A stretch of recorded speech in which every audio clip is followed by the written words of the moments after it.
और इस बीच खबर कर्नाटक से, जहां बेंगलुरु में नेहा मर्डर केस के खिलाफ एबीवीपी यानी अखिल भारतीय विद्यार्थी परिषद ने प्रदर्शन किया है। आपको बताएं कॉलेज की छात्रा की चाकुओं से गोदकर हत्या कर दी गई थी और इस मामले में कानून व्यवस्था पर बीजेपी और एबीवीपी सवाल उठा रही है। बेंगलुरु में अब अखिल भारतीय विद्यार्थी परिषद ने प्रदर्शन किया है। गृह मंत्री परमेश्वर के घर पर प्रदर्शन कर रहे हैं ये छात्र संगठन के लोग। लव जिहाद का एंगल भी इस मामले से जुड़ता हुआ नजर आ रहा है। दरअसल कॉलेज की छात्रा की चाकुओं से गोदकर हत्या हुई थी। हालांकि वो कांग्रेस एक नेता की बेटी है, लेकिन कांग्रेस से ज्यादा बीजेपी इस मामले पर लेकर सवाल उठा रही है, क्योंकि ये महिलाओं की सुरक्षा से जुड़ा हुआ प्रश्न है। छात्रा की जिस तरह से सरेआम हत्या हुई, उससे कानून व्यवस्था सवालों के घेरे में है।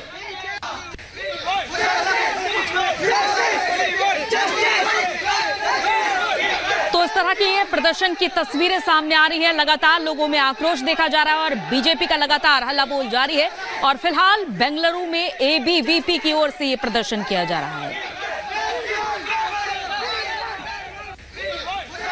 देखिए किस तरह से प्रदर्शन की तस्वीरें। एबीवीपी कार्यकर्ताओं ने ये इस तरह से प्रदर्शन किया है और कठोरतम कार्रवाई की मांग एबीवीपी कार्यकर्ताओं की ओर से की जा रही है, हाथों में झंडे लिए हुए। क्योंकि जिस तरह कर्नाटक में मामला सामने आया, एक छात्रा की हत्या कर दी जाती है, वो भी कॉलेज कैंपस में, उसके बाद से लव जिहाद के आरोप बीजेपी की ओर से लगाए जा रहे हैं।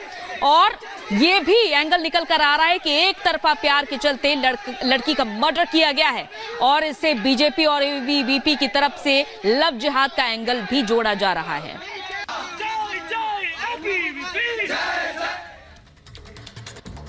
तो वहीं कर्नाटक मामले पर शहजाद पूनावाला ने हमला किया है कर्नाटक के सीएम पर। उन्होंने कहा है कि कर्नाटक के सीएम कुछ भी बोल रहे हैं, मामले पर सीएम कुतर्क दे रहे हैं और गृह मंत्री कुछ बोल रहे हैं। सीएम कुछ बोल रहे हैं और गृह मंत्री कुछ बोल रहे हैं। कांग्रेस सरकार को लॉ एंड ऑर्डर से कोई लेना देना नहीं है, ये कहना है बीजेपी प्रवक्ता शहजाद पूनावाला का।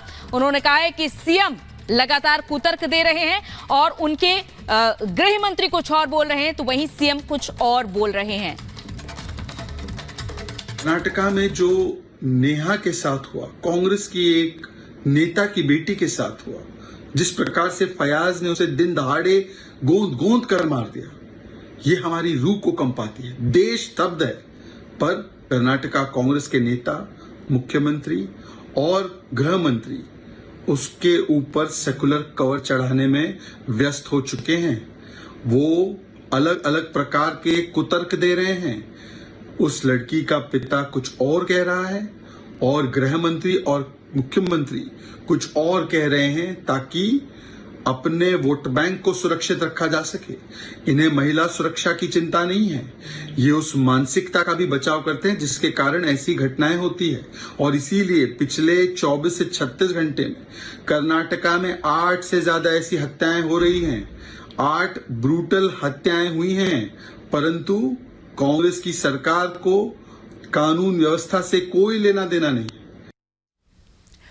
तो कर्नाटक के हुबली में कॉलेज की छात्रा की सरेआम चाकुओं से गोदकर हत्या कर दी जाती है। बीजेपी इसे कानून व्यवस्था से जुड़ा हुआ मामला बता रही है। इसके घटना का एक सीसीटीवी फुटेज भी सामने आ रहा है। साथ ही अब इस मामले में लव जिहाद का एंगल भी जोड़ा जा रहा है। पूरी खबर इस रिपोर्ट में आपको दिखाते हैं।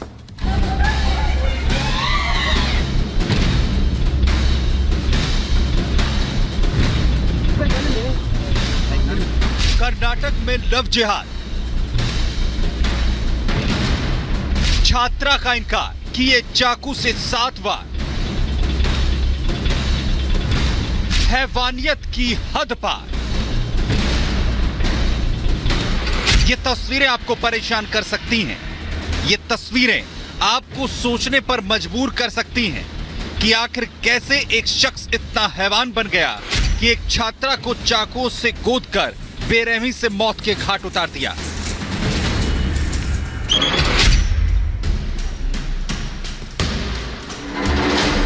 मृतक कॉलेज की छात्रा नेहा हिरमेट थी, जिसे आरोपी फयाज ने चाकुओं से कई वार कर इसलिए मौत के घाट उतार दिया क्योंकि उसने फयाज के प्रपोजल को रिजेक्ट कर दिया था।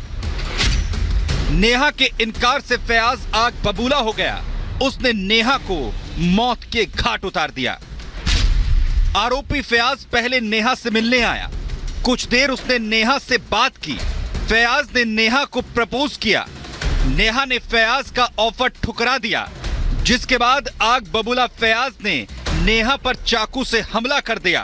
फयाज ने नेहा पर चाकू से लगातार 7 बार हमला किया।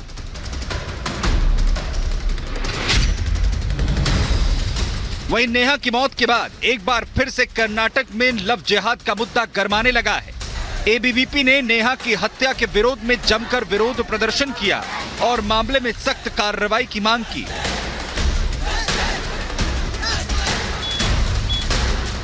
एबीवीपी का आरोप है कि कर्नाटक सरकार लव जिहाद जैसे मसले पर रोकथाम में फेल साबित हुई है, तो वहीं मुख्यमंत्री सिद्धारमैया मामले में सख्त कार्रवाई की बात कह रहे हैं। एक तरफ मुख्यमंत्री सिद्धारमैया मामले में सख्त कार्रवाई की बात कह रहे हैं, तो वहीं दूसरी तरफ उनकी पुलिस मामले में लीपापोती करती नजर आ रही है। पुलिस मामले में लव जिहाद के एंगल के बजाय नेहा और उसकी हत्या के आरोपी के बीच संबंध निकालने में जुटी है। बहरहाल हुबली के कॉलेज की ये तस्वीरें डराने वाली हैं। जिस तरह से फयाज नाम के इस दरिंदे ने बेदर्दी से नेहा को मौत के घाट उतार दिया, वो सवाल खड़े करता है। और सवाल ये कि क्या कर्नाटक लव जिहाद के भंवर में फंसता जा रहा है। Bureau report, Republic Bharat. तो कर्नाटक से इस तरह के मामले पहले भी सामने आ चुके हैं। चलिए अब आगे बढ़ते हैं और बात करते हैं जम्मू कश्मीर में हुई लैंडस्लाइड के बारे में, जहां से तस्वीरें भी सामने आई हैं और लैंडस्लाइड के चलते रास्ते भी बंद हो चुके हैं। तो जम्मू कश्मीर में लैंडस्लाइड हुई है और इसके चलते राष्ट्रीय राजमार्ग बंद हो चुका है। तस्वीरें देखिए, ये लैंडस्लाइड के चलते राष्ट्रीय राजमार्ग प्रभावित हुआ है और लंबा जाम लग चुका है। हाईवे पर लैंडस्लाइड हुई है, यहां पहाड़ खिसक कर आ चुका है इस रास्ते पर और यहां लंबा जाम लग चुका है। हाईवे पर यहां पर इस तरह से पत्थर जमा हो चुके हैं। सड़क पर पत्थर आने से रामबन इलाके में दोनों तरफ से रास्ता बंद हो चुका है, यानी कि आने और जाने का रास्ता पूरी तरीके से बंद हो चुका है। ये रामबन का इलाका है जहां ये रास्ता बंद हो चुका है। तो और इस बीच ये बड़ी खबर सामने आ रही है, पाकिस्तान को अमेरिका ने बड़ा झटका दिया है। पाक को सहयोग करने वाली विदेशी कंपनियों पर प्रतिबंध लगा दिया है। तो पाक के बैलिस्टिक मिसाइल प्रोग्राम में ये कंपनी सहयोग करती थी और अमेरिका के विदेश मंत्रालय की तरफ से ये जानकारी दी गई है और इन कंपनियों पर फिलहाल पाबंदी लगा दी गई है। पाक के बैलिस्टिक मिसाइल प्रोग्राम में जिस तरह से ये कंपनी सहयोग करती थी विदेशी कंपनियां, उन पर फिलहाल अमेरिका की ओर से प्रतिबंध लगा दिया गया है और अमेरिका के विदेश मंत्रालय की तरफ से इस बात की जानकारी दी गई है।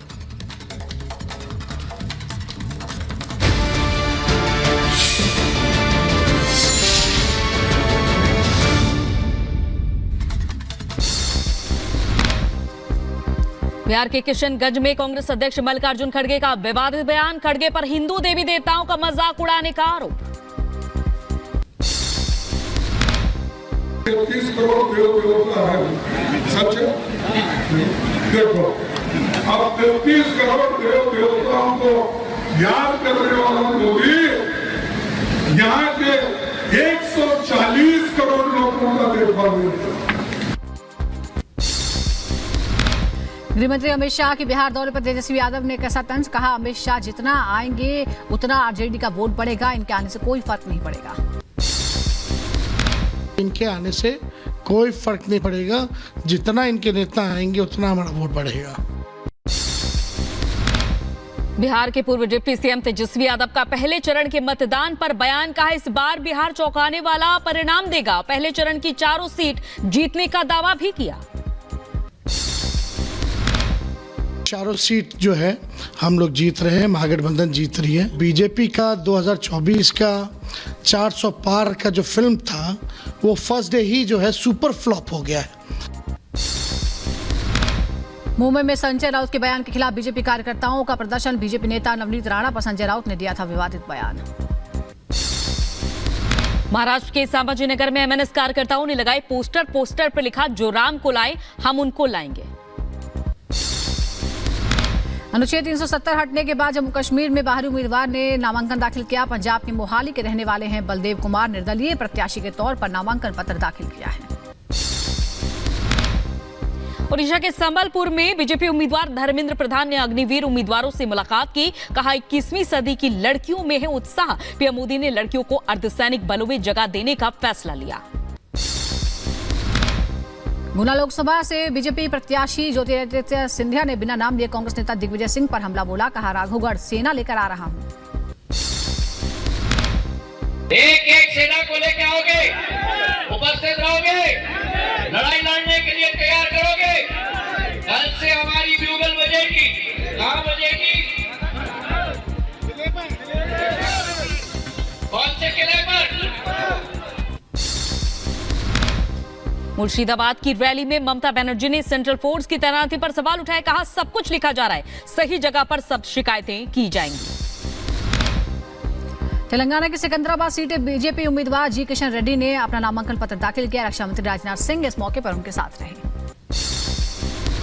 कर्नाटक के हुबली में हुए मर्डर के विरोध में बीजेपी कार्यकर्ताओं का प्रदर्शन। कानून व्यवस्था पर सवाल उठाते हुए कांग्रेस सरकार पर हमला बोला।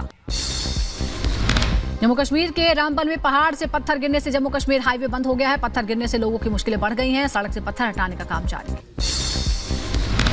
जम्मू कश्मीर के पुलवामा में भारी बारिश की वजह से कई घरों में पानी भरा। सेना के जवानों ने जेसीबी की मदद से तेज बहाव वाले पानी निकालने के लिए रास्ता बनाया। केरल के त्रिशूर में त्रिशूरपुरम उत्सव पर लोगों ने जमकर आतिशबाजी की। हाथियों के जुलूस और आतिशबाजी के लिए प्रसिद्ध है त्रिशूरपुरम उत्सव। यूपी के गाजियाबाद में गोदाम में आग लगने से हड़कंप मचा। घटना की जानकारी मिलने के बाद पहुंची फायर ब्रिगेड की टीम। दमकल कर्मियों ने आग बुझाया। यूपी के कानपुर में गोदाम में लगी भीषण आग। मौके पर पहुंची फायर ब्रिगेड की टीम। कई घंटों की मेहनत के बाद आग बुझाई गई। ओडिशा के रायगढ़ में नाव पलटने से की मौत। ओडीआरएफ ने रेस्क्यू ऑपरेशन चलाकर करीब 50 लोगों को सुरक्षित